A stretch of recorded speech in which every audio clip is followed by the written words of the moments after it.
All right, Kirby Smart and the Dogs continue to roll through spring practice, but this week they could get some good news on the recruiting trail. There's a couple big-time targets who are ready to make their commitments. Of course, Georgia's off to a great start in the 2025 class. They did lose a commitment, I believe, last weekend, Justice Terry flipping to Southern Cal. I would definitely keep an eye on him as far as him returning to the Georgia commit list. But this week, they got two guys who are gonna make their decision a little earlier than expected. One of them is Matt Zollers, the quarterback, 4-star from Pennsylvania, and another is Mason Short. He is a 4-star interior offensive lineman that you all should know all about. I've been talking about this kid, writing about this kid for at least a couple years now. He is one of the best interior offensive line prospects in Georgia and maybe across the South. Got to talk about him, where Georgia sits with him and all that. And you know what? Let's start with him. I know you want to hear about the quarterback, but Mason Short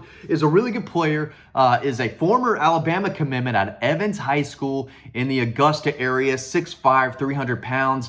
I've been told several times that he has family ties to the University of Georgia. I believe his mom went there, maybe his dad too, but I was told that when he committed to Alabama that the Georgia staff was really surprised. And they were thinking, wait, thought we were in a really good spot. And I know me and a lot of other recruiting reporters out there were also very surprised because it almost felt like he was a Georgia lock. From the minute Georgia offered, Georgia kid had spent a lot of time there, was an in-state target, of course, had family ties there. Everyone kind of assumed that Mason Short was going to commit to Georgia. Well, he commits to Alabama. Nick Saban leaves. He kind of sets things, resets his recruitment, right? Now it's kind of turned into a Georgia-Clemson battle. Now here's what I'm thinking. And this is, talking to several people close to him and his camp. I'm going to continue to do that because he makes his commitment on Friday the 5th. My younger brother getting married. So I will not be in attendance to watch it all go down. But if he is still a take for the Georgia staff, and I think he is, I think he chooses Georgia over Clemson. Now, is he towards the top of Georgia's board? I think he's towards the top. I don't think he's their number one target on the interior. Do I think Clemson maybe needs Mason Short more than Georgia does? Probably. Is he further towards the top of Clemson's board than he is Georgia's? Probably. It would not surprise me to see Clemson take him because I do think they're treating him more of a priority than Georgia is. Could be wrong there, but that's just what I've gathered. But it's too early to really be telling people no, that you have offered and they want to come on board. And it's just April. There's still 9 months to go. Things can obviously change. But if Georgia wants to take him, I think they're going to land him. That's just how I see it right now. So if I had to make a guess today, I think Mason Short ends up in Athens choosing Georgia over Clemson. But the Tigers have made, they have his attention. There's no doubt about that. They've done a really good job. He's from Augusta, so that's not near Clemson, but it's all basically South Carolina. I mean, it's right there. It's on the line, on the dividing line of the states. But so it's not a crazy trip to Clemson, is what I'm trying to say. What I'm trying to communicate. He's the number 222 overall prospect in the country for the 2025 class. Number 13 interior offensive lineman. I've seen him grow and get better over the last 2 years. Happy for him and his family. Great kid. He gets it. He's a competitor. He loves to work. And I think that if he has the green light to jump on board, he's going to do that and commit to Georgia on Friday. That's what I'm hearing right now. I will continue to monitor the situation and reach out and maybe have a more in-depth update on Dawg Post later this week. So make sure you're tuned in to the website. We've got a lot going on over there.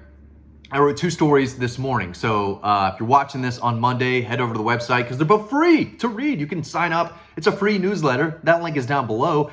Want to plug it before I start talking about Matt Zollers, the big 4-star quarterback. So make sure you sign up to our newsletter. It's free to sign up and it's free to read stories on Dawg Post. I mean, what more do you want? Okay, Matt Zollers, 6'3", 200 pounds. From Pennsylvania. He's taking his visit to Georgia tomorrow, April 2nd. He's going to make a decision April 4th. A really good player. Mike Bobo and the Dogs offered him back on January 19th. He was in town in Athens for a visit on January 27th, and that's been his only visit.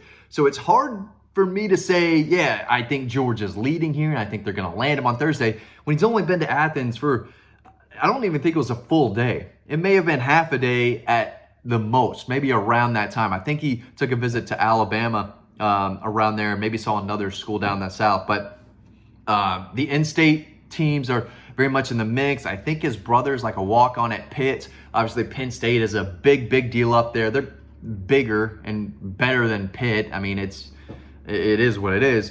And then I think Alabama's still in the mix, and Missouri's a team as well that I think have done a really good job in his recruitment. But at the end of the day, he knows what the Georgia program is all about. He knows that they're about winning. He knows that he's going to be surrounded by a lot of talent. This second, I think he ends up elsewhere, but it's going to come down to, I think, this final visit.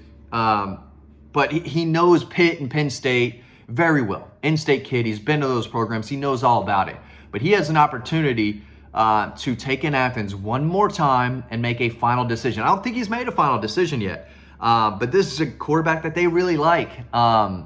He can throw, he can run, he's accurate, he's mobile, he's a leader. The ball placement, he can throw, he can make all different types of throws.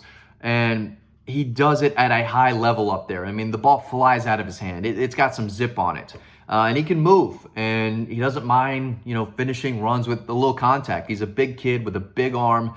And when Georgia went to watch him throw, they said, okay, we don't mind. Come on. You've got an offer, and we're going to push for you because you can play, kid, is what they told him. That's what they probably told him.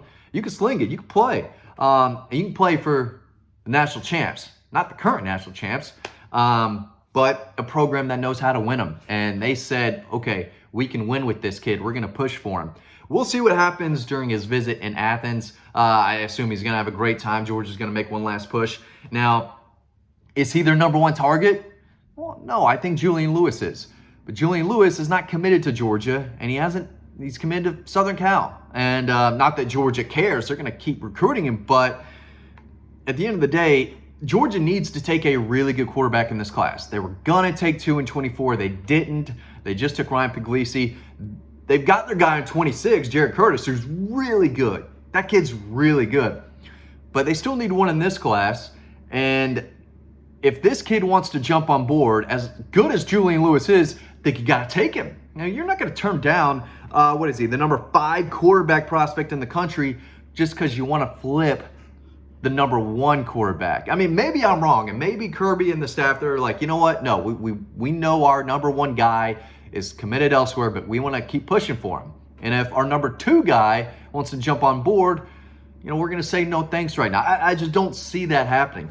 You take the kid that you offered and said, you can come play here if you want. You take that kid who's ready to make a decision, ready to get to Athens, ready to publicly say, hey, I want to be a Georgia Bulldog. So as good as Julian Lewis is, I think if you're Kirby Smart and Mike Bobo, you look at this kid and wants to jump on board, you got to welcome him with open arms and say, hey, Julian, you had an opportunity. You could have flipped whenever you wanted. You could have committed whenever you wanted. You didn't. You had a chance to be a Georgia Bulldog, and someone else took that chance now. Someone else has that opportunity. So I think it would be smart for Matt Zollers. I think the decision is easy. If you're a quarterback, would you rather play at Penn State where quarterbacks, do they go to die at Penn State? Is that where quarterbacks go to die? I mean, who's doing anything at quarterback at Penn State? When's the last time someone at Penn State had this massive career there and then went on to do big things at the next level? Because I'm blanking on a name. I mean, Pittsburgh is developing and producing better quarterbacks than Penn State. I'll give them that.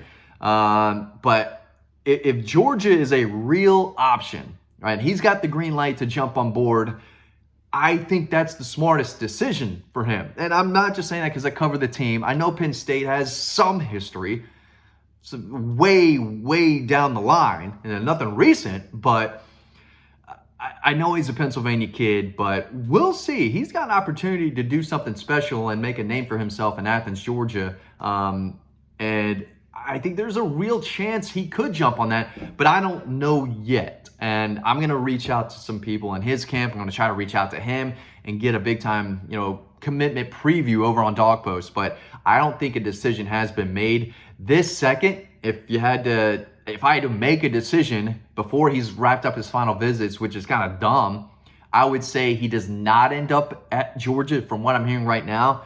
But it's hard to make a decision. This is really up in the air. He could absolutely go to Georgia. I would not be surprised, but just what I'm hearing this second, I think he ends up elsewhere. We'll see. Information changes. Things change. Maybe I'm saying something different, but make sure you're over on Dawg Post for the latest on these two big-time prospects and more. Thanks for watching. Hope to see you on the website.